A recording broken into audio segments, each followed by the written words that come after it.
So we have not seen Roman Reigns since WrestleMania. I take that back. Since the Raw after WrestleMania, over a month ago. And I'm still mad he skipped out on Puerto Rico for Backlash. The fans would have loved him. Great reception. Skipped out on that for reasons. But he came back on Friday Night SmackDown in Knoxville, Tennessee. And he delivered the riot act to Jimmy and Jey Uso because he's all about success and wins. And he celebrated Solo's victory at Backlash. Got the job done by pinning Matt Riddle.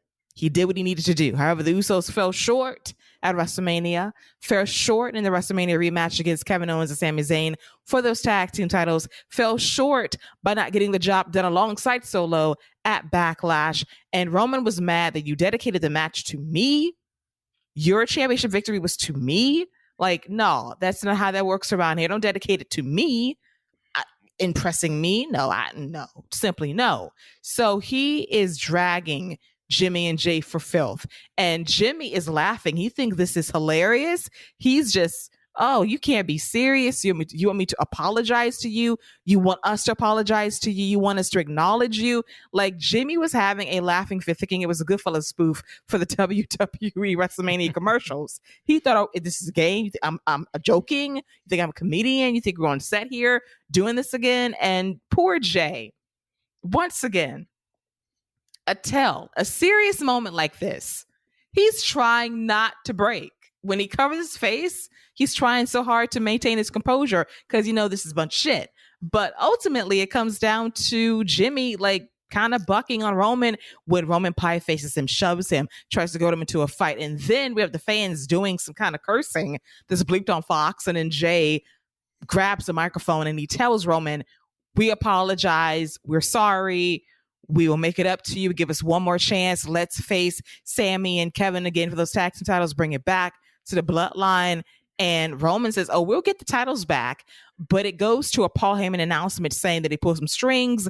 They made some things happen. And it will be Kevin Owens and Sami Zayn. Yes, both of them defending the undisputed WWE tag team titles in Saudi Arabia.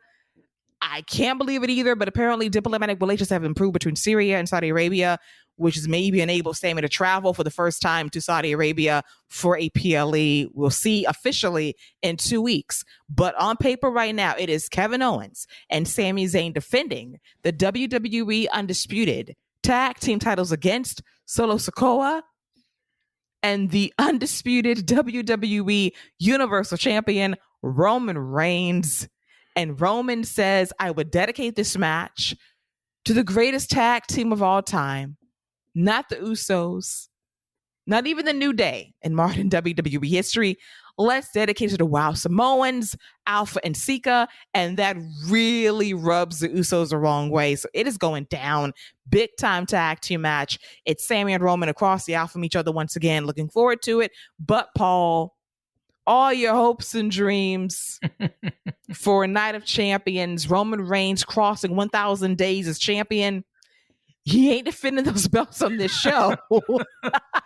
No. It ain't happening. They said, kibosh on that. That's we got SmackDown talent fighting for a Raw championship. They said, sorry this month. But here's the prospects of this. That might be a small glimmer of hope because the Usos can ruin this 1,000-day celebration by somehow costing Roman these tag team titles. I mean, I almost am expecting Roman to win at this point. It would be a total Vince move to finally convince Sami to go, or I guess it's probably not his. He had to convince the Saudis first, had to want him to go, and then he had to agree to go. Same thing with Kevin, and then take the titles off them and give them to Roman. I don't know. Or he loses and this, kind of fractures the bloodline even more than what they already are. We've got some seeds that Sami's trying to plant in Jay's head that, Roman is only out for himself, and this doesn't help that. I didn't see this coming at all. I mean, I saw the Roman winning at WrestleMania and I saw the 1,000 days. I saw it a long time ago, but I sure as heck didn't see Roman and Solo challenging for the undisputed tag team titles at Saudi Mania on Double or Nothing weekend. And then Cody and Brock. Like, anybody that says they called this at the beginning of the year is a liar. Because I mean, there's no way you saw this coming. But I'd be lying if I said I wasn't intrigued. And I will say also, it's the first time we've seen Roman since WrestleMania, and absence makes the heart grow fonder, because when he shows up, it's a different vibe. Like all of a sudden, like that music hits and shit's going down. It's like it's kind of the same thing as we get when we hear Brock Lesnar's music, and when we see him 3 or 4 weeks in a row, it kind of dissipates a little bit. But with Roman, now we're getting to that point where he shows up just enough that when he's there, it's like, okay, you guys are done playing the big dogs in the room. Let's get to some serious business, and I think it's great. His presence is everything. I will say that when he wasn't on TV for the last month or so, it felt like the Bloodline storyline stalled a bit. It felt like we need to get to the next chapter, and the chapter has arrived now, because this is about the Usos finally maybe opening their eyes and realizing, like, we need to get out of here. We need to exit stage left, and maybe costing Roman these titles on his 1000th day as champion will be the way to do it, to just add some more dissension between these 3 guys. And Solo's right in the middle of this as well. Paul, the shit stirrer as well. So we needed this boost. Roman makes everything better when he's on WWE television. His presence is everything. The shade was fantastic, and the fans were ready for the Usos to fight back and say, hey, you don't get to talk to us like this. You don't get to insult us like this. We are one of the greatest tag teams ever. We're family, but we're not going to be your bitch. But we'll see how it goes as we inch closer to the Night of Champions. But Scott, your take on this segment involving the return of Roman Reigns and him scolding, owning, and dismissing the Usos in epic fashion, and what they will ultimately do when it counts most. I think every time Roman comes on the screen, he just shows why he is far and away the biggest name that's in wrestling right now. We'll see how that looks in a couple months as far as who's in wrestling. But in wrestling right now, far and away, no questions asked, the biggest name going. You just hear the reaction when he's just standing there. I mean, the fans are excited to see him. He brings an excitement and energy that other people don't have. Something important is going down. This is why guys, important people who mean something don't, and women and girls, like Rhea Ripley, people who mean something don't need to be on TV every week. You don't need to see them every week.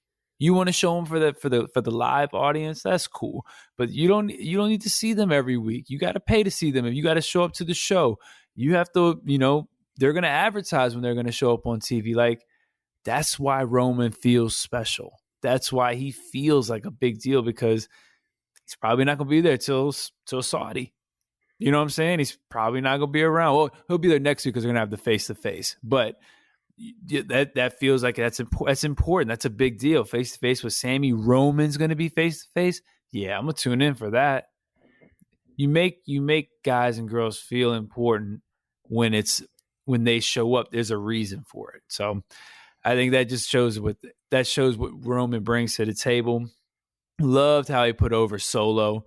As far as, he's swimming like a shark, and Solo's got that mean look on his face. Great storytelling there. Just with Solo, him doing that, and then what he went on to say about the Usos and how he's always kind of had Solo right by his side this whole time. So very intrigued by it. Love the story that they're telling. Are we about to get Roman 4 belts? We'll see. That would be egregious if they did that. Well, he wouldn't be carrying them. Paul Heyman going to have to carry 4 belts. Mm-hmm. Oh, the extra lift. I don't think it's going to happen. If they do, that would be so ballsy of WWE. 1000th day, let me win 2 more championships. Why not? It is not outside of the realm of possibility, though. I mean, why not? Then have the Usos beat Roman and Solo. I mean, are you going to have KO and Sami beat Solo? I mean, Roman's obviously not losing. So what do you do there? The Usos will play a role. The Usos will play a role in the outcome. That much I know for sure. To tilt the scales one way or the other, I don't know. But if they help Sami in any way, Roman's losing his shit the next week on SmackDown. I can assure you of that. But it's high drama, and we needed this in the Bloodline because the storyline up until now was kind of, but we're back on track. I'm intrigued. I cannot wait to see how it all plays out in Night of Champions in 2 weeks' time on Peacock in the afternoon hours around 12 o'clock Eastern on the East Coast and 9 a.m. on the West Coast. Pray for y'all, as always.